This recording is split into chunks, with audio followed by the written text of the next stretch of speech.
The World Health Organization reported that 1.3 million people were infected with coronavirus worldwide in the last 24 hours, setting new infection records.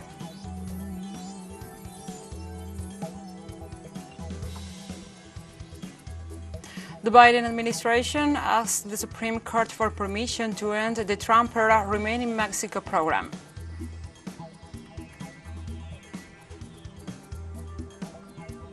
Thousands of Sudanese demonstrators joined new protests against the army's October 25th coup, braving tear gas, the cutting of communication links, and a tight lockdown in the capital.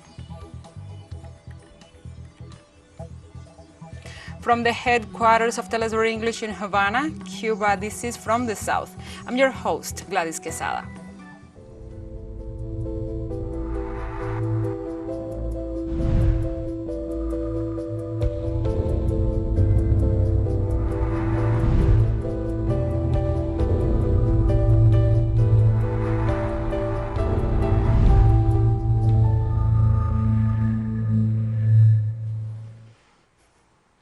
Now we begin with the news. The World Health Organization reported 1.3 million people were infected with coronavirus worldwide in the last 24 hours. The number is 40% higher than the previous record number of coronavirus infections in one day. The health organization indicated that the planet is facing a fourth wave of COVID-19 this year after those experienced in January, April, and August. The WHO added that this situation seems to be associated with the emergence of the Delta and Omicron variants, considered to be more contagious. However, it pointed out that the average number of deaths per day due to coronavirus on a global scale remains between 4,000 and 8,000 cases. The panorama led European and Latin American countries to implement new sanitary measures to contain the spread of the virus.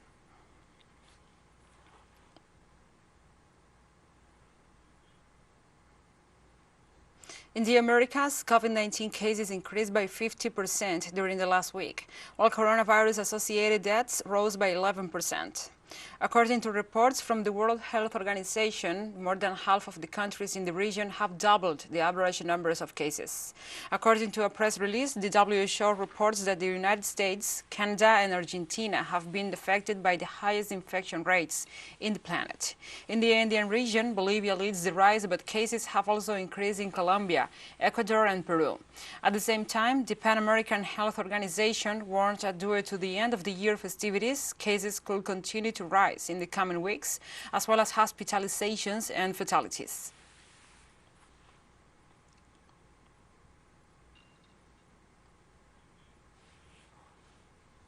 The Bolivian government issued a health emergency warning in all of the country due to the increase of COVID-19 cases and announced new measures.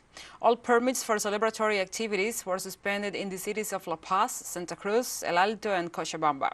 The decision extends to concerts and festivals. Also, automobile transit was prohibited from 12 midnight to 5 a.m. local time, likewise banning the sale and consumption of alcohol until January 10th. Officials explained that supplies for the public health sector will be free of taxes and customs. In the last 24 hours, the government reported 6,149 new cases of COVID-19 in Bolivia, adding up to 591,773, while the deaths tally up to an amount of 19,650.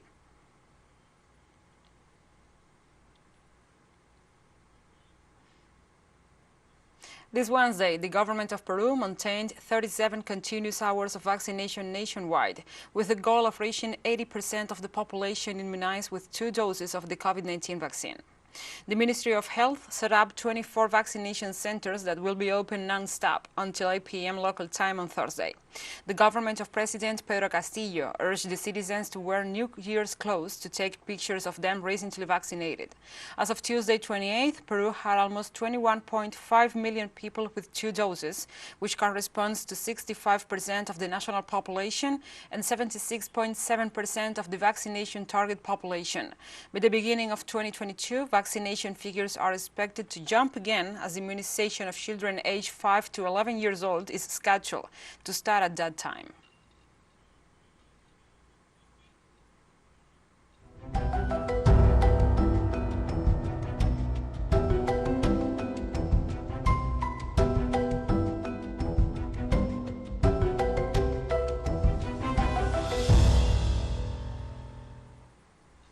Now we address other topics. Bad weather conditions have intensified the forest fire in the department of Bariloche in southern Argentina. The strong wind, with gusts surpassing 80 km per hour, has spread the fires across the main road connecting the city of Bariloche with other parts of western Patagonia. Something experts were afraid of, since that could eventually lead the fire towards Rio Villegas, a small town which belongs to El Manso, a farms area which has around 2,000 inhabitants. Authorities closed the national road number 40, which crosses Argentina's west from north to south. It is estimated that more than 4,000 hectares of virgin forest have burned since the fires began on December 7th, after a lightning storm, something unusual for the area. Firemen told us that we stay here, be calm, to take care of the house and keep everything wet.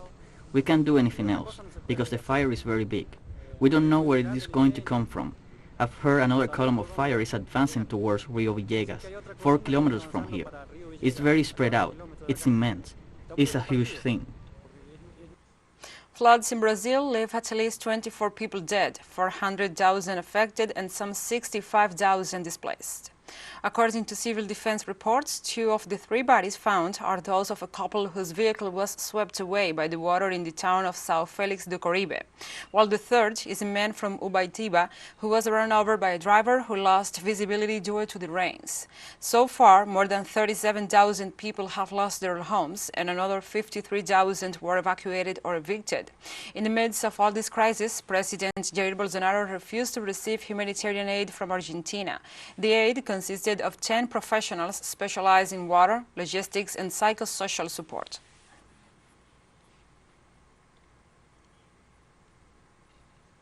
And we'll be right back after this very short break, so don't go away.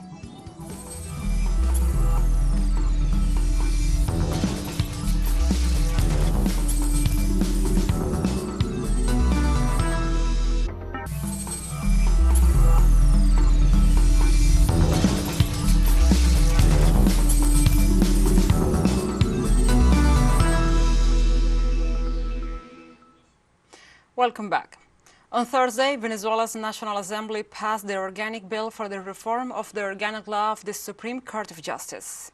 In this sense, Deputy Diosdado Cabello indicated that the proposal for the reform of the organic law of the TSG will establish the reduction of the number of magistrates of the court in order to strengthen its efficiency in the administration of justice, as well as the appointment of the new magistrates and also their respective substitutes by the National Assembly, strengthening the autonomy and appointment procedure of the Judicial Nominations Committee, increasing from 5 to 10 the number of persons nominated by the sectors of the civil society in order to increase the proportional representation of these sectors.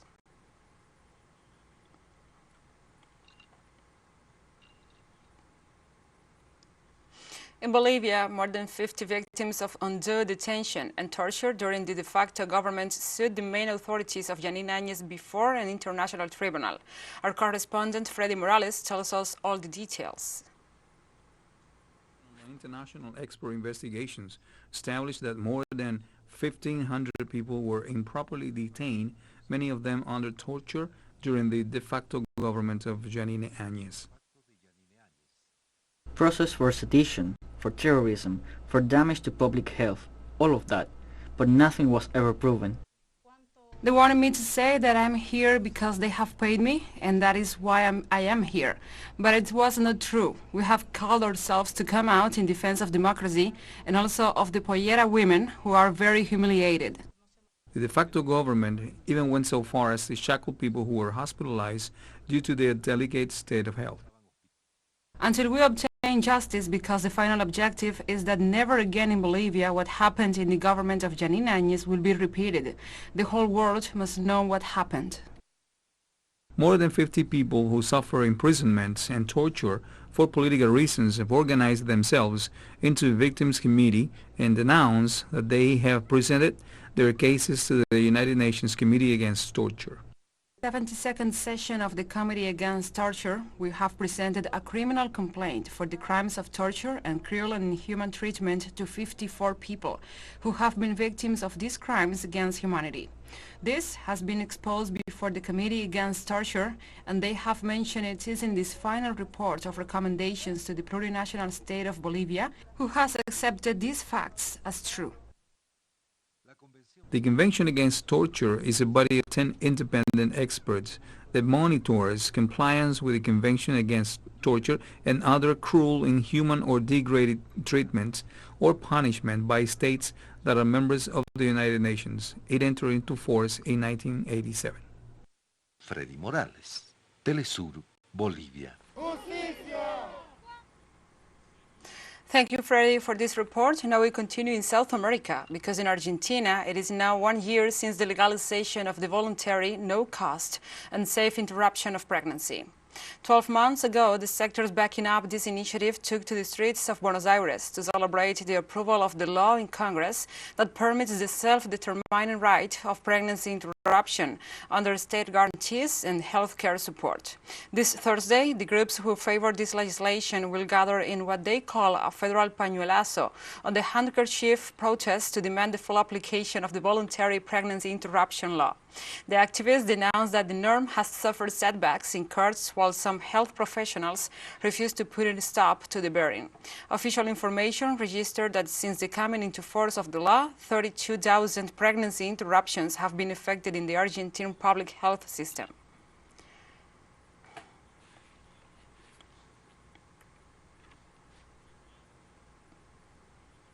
In Honduras, President Xiomara Castro assured that she will support everyone, and especially women, in the new challenges that the Central American nation will face. The statement came after receiving her credentials as the new president. Participative democracy that guarantees everyone that we are going to be heard and that we are going to be part of this transformation for our country. Today, as a woman, I also feel very proud, and I want to tell all the women of my country that new challenges are coming for all of us, that we are going to face, and I want them to know that they can count on my full support so that their rights are respected. And we move on to North America. The Biden administration asked their Supreme Court for permission to end the Trump-era Remain in Mexico program. In August, a federal judge in Texas ordered the revival of the policy after the Department of Homeland Security attempted to end the program. An appeals court also ruled against the administration, which began to re-implement the program earlier this month. During the Trump term in office, thousands of migrants were subject to the program, formerly known as Migrant Protection Protocols, which has resulted in people living in makeshift camps along Mexico's northern border, often in dangerous conditions.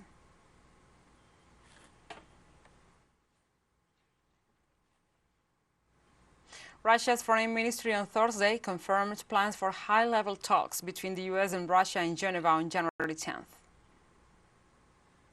This date is outlined as it has no alternatives at the moment. The agenda naturally includes the discussion of two draft fundamental documents, a treaty on security guarantees between Russia and the U.S., and an agreement on measures to ensure the security of Russia and member states of NATO, and that Russia handed to the U.S. on December 15th. During the talks, we will demand the U.S. provides solid legal guarantees of Russian security, in particularly not to expand NATO eastward and not to deploy the arms system threatening Russia near the boundaries of our country. In Germany, the government declared that on Friday 3 nuclear power plants will cease operations, and only 3 will remain active until the end of 2022. The German government spokesperson pointed out that the so-called atomic blackout has the support of the German parliament, where only the deputies of the far-right Alternative for Germany opposed the initiative to free the country from this energy source. The Minister of Economy and Energy, Robert Habeck, questioned politicians who opposed the elimination of the use of nuclear energy and asked them to suggest where in their constituency they want an atomic waste repository. The 3 nuclear power plants to be closed are located in the north of the country, but those located in the south will continue to operate for another year.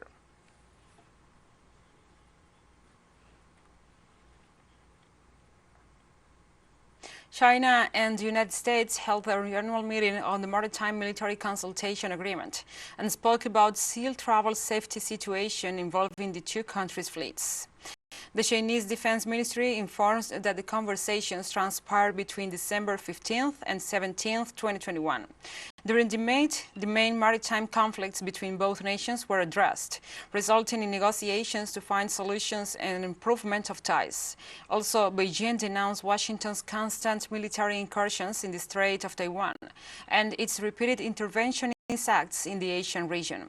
The Chinese authorities refused the United States' increase in the defense expenditure and the special expedition designed to reinforce U.S. forces' positions in the Asian Pacific.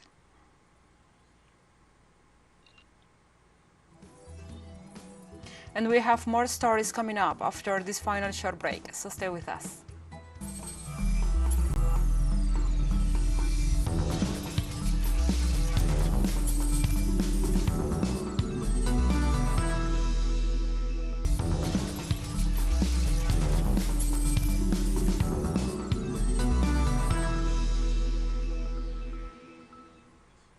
Welcome back. Thousands of Sudanese demonstrators joined new protests Thursday against the Army's October 25th coup, braving tear gas, the cutting of communication links, and a tight lockdown in the capital. Demonstrators reached within a few hundred meters of the presidential palace in Khartoum, headquarters of Military Chief General Abdel Fattah al-Burhan, before troops, police and paramilitary units launched multiple tear gas canisters into the crowd. The activists are calling for a transition to a civilian rule. Witnesses reported similar anti-coup protests in Madani, south of the capital, and the cities of Kassala and Port Sudan in the east. Activists have carried up a campaign of street demonstrations against the army's takeover, despite a crackdown that has seen at least 48 people die in protest-related violence.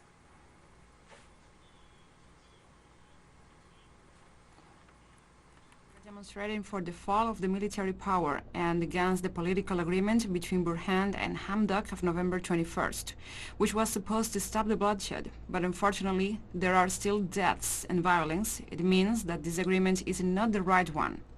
My first demand is to end military in power.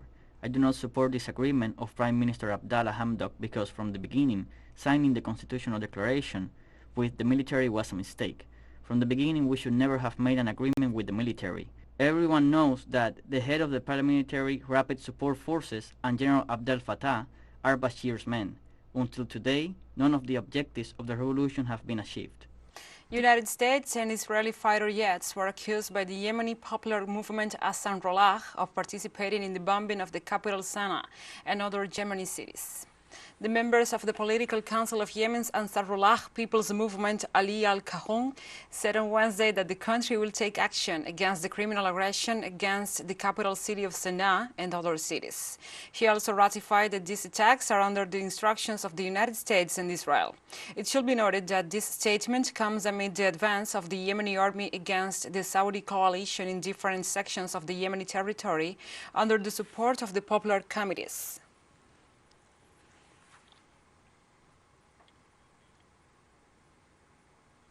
In Mali, at least 4 soldiers were killed and 10 others were wounded after an alleged attack in the northern province of Nara, bordering Mauritania. Through a press release, Mali's armed forces explained that the attack was carried out in the afternoon with the use of explosive devices and heavy weapons. Among the affected areas were the localities of Nienan, where a gendarmerie post was set on fire, causing the disappearance of 2 gendarmes. Also in the region of Kira, where a forest post was attacked again, causing the death of 2 civilians, including a pregnant woman.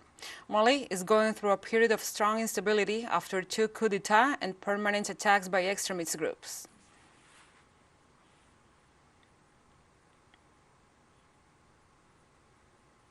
The Palestinian Authority denounced in the United Nations the increase of Israeli aggressions against the inhabitants of the occupied West Bank. According to a letter sent to the Secretary General of the UN and to the Presidents of the Security Council and the General Assembly, the representative of Palestine in that international organization highlighted that only in the village of Burqa, 125 Palestinians were injured. The reaction was triggered after the acts of repression carried out by the forces of Tel Aviv on December 23rd. Likewise, the recent death of a 63-year-old woman who was run over by an Israeli settler was one of the most recent transgressions disclosed. The arbitrary detentions were condemned in these occasions once more, as well as the unlawful and inhumane eviction of the West Bank families and the demolition of their homes, similar to what also happens systematically in East Jerusalem.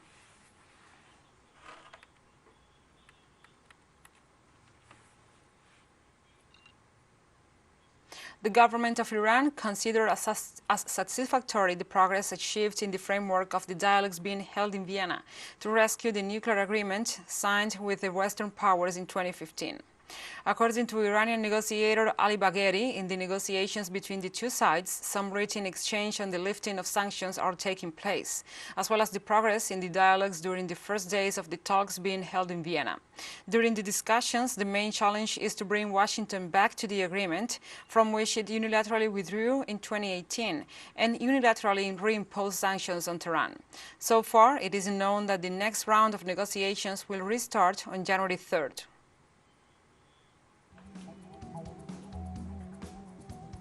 And we have come to the end of this news brief. But remember, you can find this and many other stories on our website at telesurenglish.net. And also, if you feel so inclined, please join us on social media for all the latest news. We are on Facebook, Twitter, Instagram, and Telegram. For TeleSUR English, I'm Gladys Quesada. Thank you for watching.